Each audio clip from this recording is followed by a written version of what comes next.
Ni Jon Garaño naiz, gidoilaria, produktorea eta zuzendaria.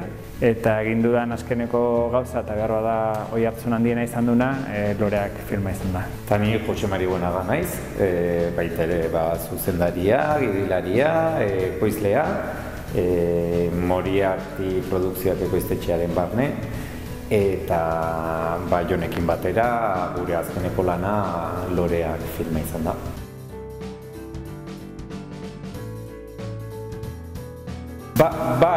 Asimilatu ez dakit, esan ikuste azkenean aztarna utzi dula, ez?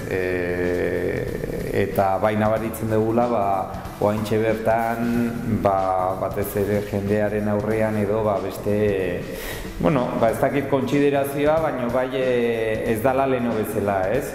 Nik uste oso egoera honean utzi gaitula. Batetikan, Jose Marik esan du bezala, izena eman digulako, batipat hemendik kanpo baita ere. Eta hortaz aparte edo horrekin lotuta, Loreaki esker ate asko ireki dira. Eta batipat hori importantea da gure hurrengo proiektutarako, ezta? Nik uste oso esperientzi polita izan dela zentzu askotan. Industria ezautzeko aukera eman zigun, jende interesantea ezautzeko aukera baita ere, eta gero ere badago beste zerbait deigarria dena. Horri esker jende gehiago ikusi dula pelikula hemen ere bai, ezta? Eta baita ere balioa izan du, gure kulturaz eta gure hizkuntzaz ere kanpoan industria handi hortan hitz egin ahal izateko, ezta? Eta nik uste hori ere polita izan dela guretzako, ezta?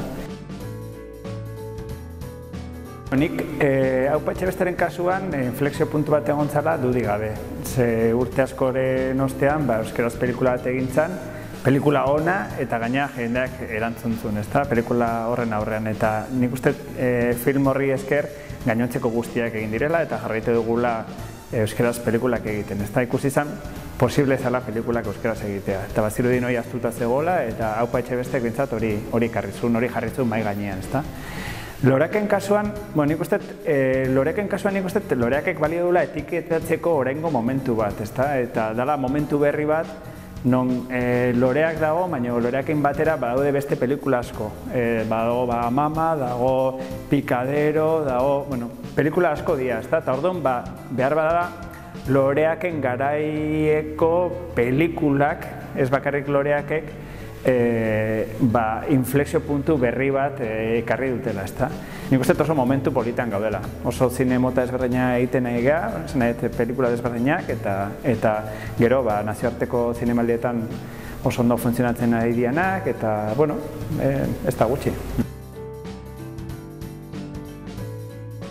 Baina nik uste nabaritze zula edo, ez nabaritu, baina nik behintzat sentitzeet edo pentsatzeet gure hurrengo proiektuarekiko jendeak espektatiba batzuk izango ditula, ez? Eta oain arte agian ez da ala izan, haien proiektzioa ez da alako hainbesterainokoa izan, ez?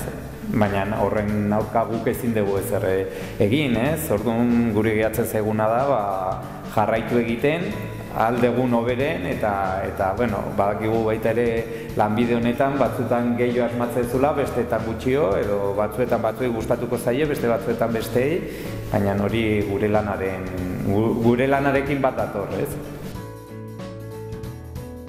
Hurrengo proiektua Altzoko handiaren inguruko pelikula bada, udaberrian filmatzen hastekoa gea. Eta egia esan, Miguel Joaquin Leizegiren Altzoko arraldearen bizitza edo besan da bere bizitzako pasarte batzuk kontatzen dituen pelikula bada. Iruditzen zaigu aitzaki oso polita gauza askotaz hitz egiteko, pertsona desberdinei buruz, errealitatea eta mitoaren inguruan, askatasuna, aldaketak, nik uste pelikulak reflexiorako ematen dula eta ilusionatuta gaude.